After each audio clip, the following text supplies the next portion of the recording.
Hi, I'm Rob and it's Guild Wars Day 5 Red Day, and today we're up against Gem Minge. Not as bad as the player name we had yesterday, Dr. Eat. You know the one, maybe, but yeah, anyway, it's still quite amusing. Alright, so we're in the lower brackets at the moment, having to battle our way up through the brackets. We should be in bracket 35, 36 next time, so it won't be long before we get up to the higher levels. We're whizzing our way through up here without any hassle whatsoever. And the first opponent is Jeffrey Dag, but you can only beat what is there, so I'll try and make them interesting and explain the teams at the same time. Today we're up against a Warlord class team: Ares, Arc Proxy, Avendra, Behemoth and Jeffrey Dag using the Bronze Lock pistol. Let's take a look at the team. Ares deals damage to the first enemy, and if they die, explodes 8 gems. Gives 4 armor to all brown allies when matching a brown, so they've got an all brown team. Yep, so that is good. Proxy Avendra, fantastic troop, just very hard to get charged up. You need a 50% start on this really to make it viable in Guild Wars, or just a really fast mana generator, one or the other. Converts all yellow gems to Uber Doom Skulls, Curse, Web, and Poison the strongest enemy. Really good, should she get going. Behemoth deals 25 damage, in this case to all enemies, and destroys 12 gems. Immune to all status effects, is good, and gain 10 life on 4 or 5 gem matches. Bronze Lock Pistol deals damage to an enemy, destroy 5 random gems boosted by gold collected, and is in Warlord class. Okay, I'm going to take this opportunity just to try and help players out a little bit, because Guild Wars is important to have your team in the right order and take advantages of your champion talent and things like that. And there's a few things I would change about this team, but or can hopefully help out the different players playing Guild Wars and that. Warlord class, all the benefits to this are with this being in first place. Gain 3 attack when dealing skull damage. First of all, it's not when dealing skull damage when applying to your team, it's skull damage when applying to the hero. So to gain benefit from that, you need the hero up top. That is absolutely important. Same as Ferocity, gain 4 attack. No good when you're down at the bottom. If that's going to happen, you're going to be in last place and you're going to be the last opponent there, so you're nearly going to be finished off as a team before that starts to come into play. It's probably too late by then. Same as counter attack, gain 2 attack when I take damage. It's okay gaining that attack when you take damage, but again, you can't benefit from it when you're in last place.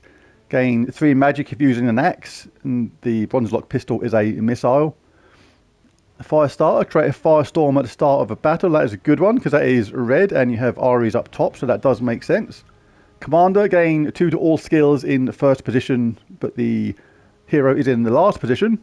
All allies start with 15% mana is good, and Fireblade, deal triple skull damage to burning enemies, is only good if you have a way of setting fire to the team, and there's no way that any of these troops set fire to the team. If you have something like an Infernus, an easy way to set fire to all the enemy is to get that third trait. If you have Infernus, for example, burns all enemies on 4 or 5 gem matches, but there are other ways to do it. So yeah, not much synergy in this team, but you have to treat it with some respect, because Guild Wars can throw some really random stuff at you sometimes and surprise you. So I thought about going with this team. This is a really aggressive all-red skull team. Shegra creates 7 red gems, converts red to skulls. Doomed Crossbow deals damage to all enemies, transforms blue to Doom Skulls. Infernus does splash damage and explodes gems. And Mirage Queen gives all elementals a really fast start and converts green to gems. So with that team, we have green to Doom Skulls, blue to Doom Skulls, and red to skulls. So that's really good.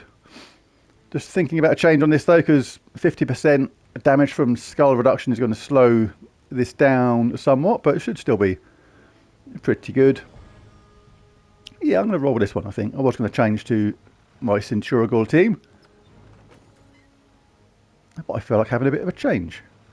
Not too worried about scores at the moment, and how high I score and things like that.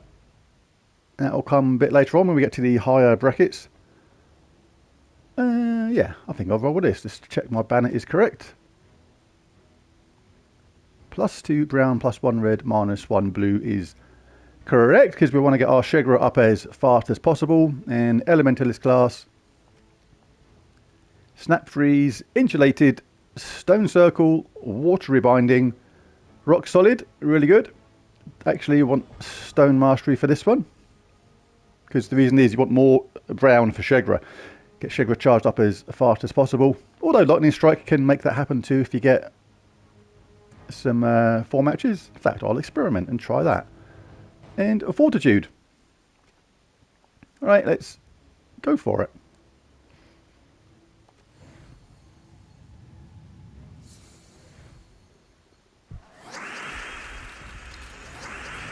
Little look around for any potential 4 matches. As you can see, the whole team has a nice 50% start in mana due to the Mirage Queen and being an all elemental team.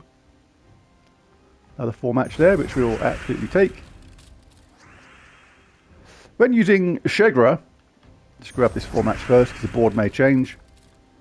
See, I'm not going to take this 4 match now because this is too good for Shegra. Because it creates 7 red gems, then converts all red gems to skulls. If you have red and skulls in a line of at least a line of 3, then Shegra can't miss. It's not going to, because it creates 7 red gems, doesn't convert first, doesn't convert random gems first, it creates red gems. Even if it converts the ones that are existing, it's going to change them to skulls anyway. So Shegra literally cannot miss right now. So I'm going to cast that. Do a bunch of damage. Might be a bit sniffy today. I've got a bit of a cold. Not much, nothing terrible, just a completely regular bog standard cold. You can look out for green to skulls for Mirage Queen, but you only want to do it when there's a 4 match alignment really. You don't want to give the enemy any unnecessary skull whackage. Oh, let him have that one. Almost 4 match there. Again, this means you can't miss with Shegra. You're going to get at least 1 skull whack out of that. Nothing doing on Mirage Queen. So we'll go with Sheg. And that would do it.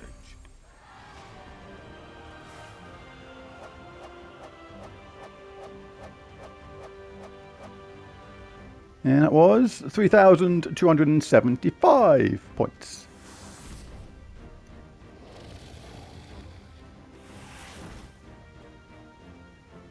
And same opponent again. I'll just go with the same team again.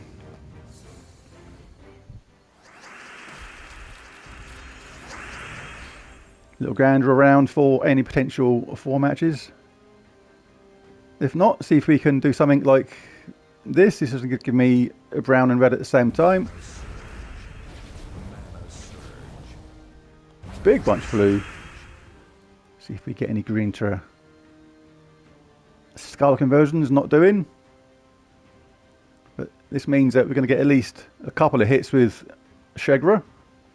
So we'll go for that.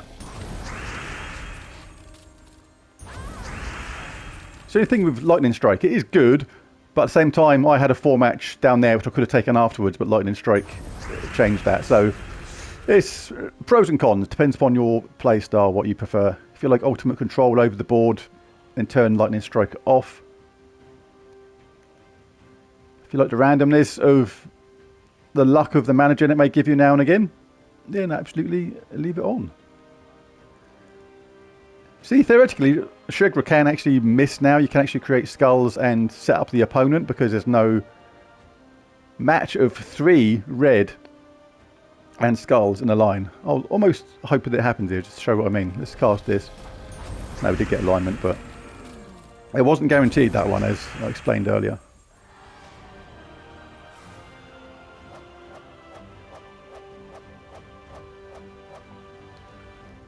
And that was 1,411 points.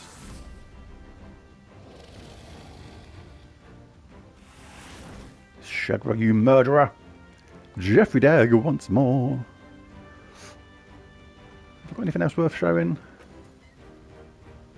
That's a bit too random. It'll take too long. Yeah, I don't like that one very much. I'm going to change that team. I like Gloomleaf. It is really good, but it's kind of a one-cast wonder in a way in a lot of fights, because you do gain a lot of armor straight away because you steal it, but then once the armor's gone from the other side, it's all you're doing is stealing the attack. Yeah, I'm just going to go through with this team today, I think.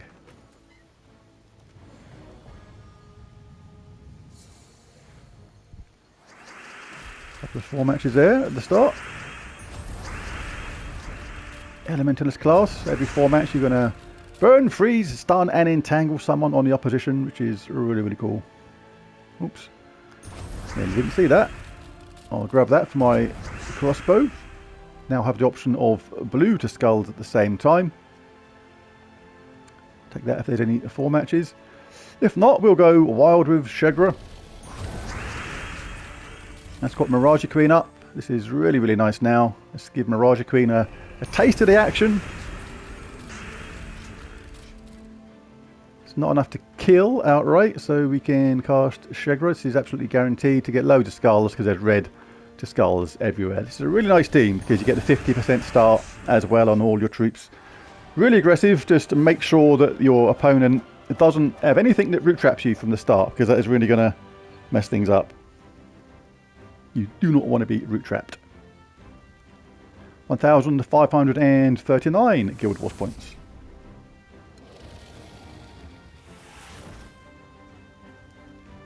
Jeffrey Dagg looks like he's the only person in this guild right now. It's just not a true Guild Wars battle, but just take this opportunity to show how certain teams work on Guild Wars Day. So even though the battles aren't that interesting, it's still good for you watching right now to see a cool red team and how effective it can be. But like I say, just make sure you're not root trapped.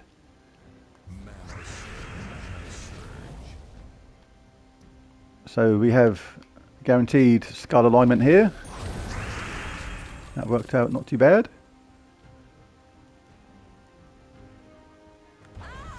Get rid of her because she is Danger Mouse.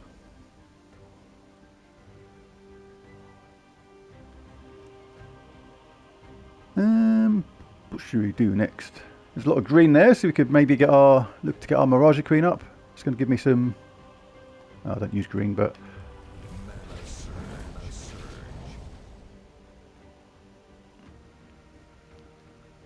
still looking to do things quickly if you're after proper points on this, or better points. The quicker you do things, the more points you get. Not real time, by the way. The quicker you do things as in physical moves on the game. So you're about to cast that, but we've got the dangerous troops out of the way now, so this one's, you know, perfectly safe.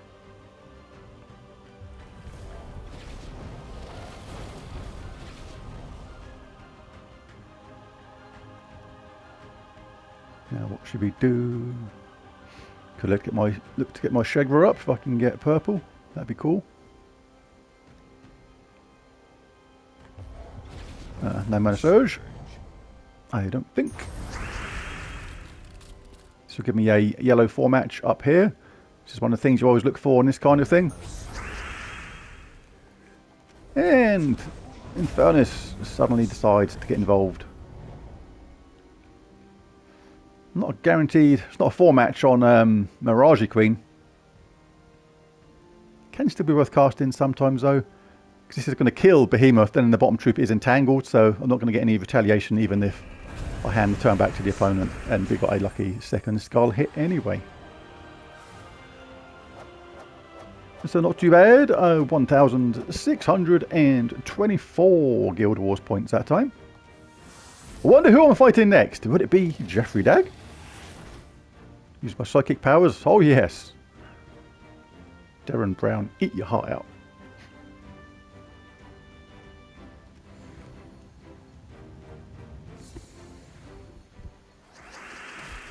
Nice 4 match at the start. Get the old team going.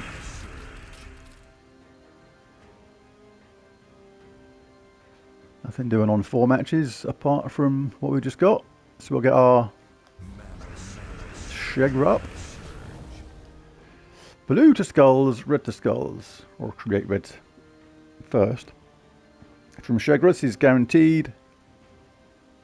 The thing I like about these weapons is it's kind of yin and yang, kind of good and bad about them is, first of all, like you can see clearly whether it's going to work or not. The good thing about that is obviously if it's in your favour and you do get some nice alignments with the blue to doom skulls, it can be really good. The downside is, even though you can be ready to cast, it cannot be good to cast sometimes because you're going to set the opponent up or get no matches. This kind of troop is kind of more in the lap of the gods, but you can at least see with Shegra, as I said before, whether you are guaranteed some sort of alignment or not. Gave the enemy a whack back there. So I don't particularly want to collect that. I'd like to use my doomed crossbow. It's probably worth doing. It's not a 4 match, but I want to use my crossbow. We do get a lot of skulls here, and they explode, so it's going to change the board, and we do 48 damage to all enemies. Let's go for it. There we go. Lovely, jubbly. And red to skulls is going to be an end of the game. So a nice straightforward day again. The battles will get better. 1,803 Guild Wars points, so it was a good score at the end there. And what did we get in total? 9,652 points, so a very good scoring team if you're not entangled at the start. So just check on that root trap, really good team for Red Day. Scores a lot of points if you get some of those skulls going your way. But there's a video. If you enjoyed it, found it useful, helpful, anything like that, then be sure to bash that like and subscribe button. But thanks for watching, and I'll catch you again next time. Bye for now.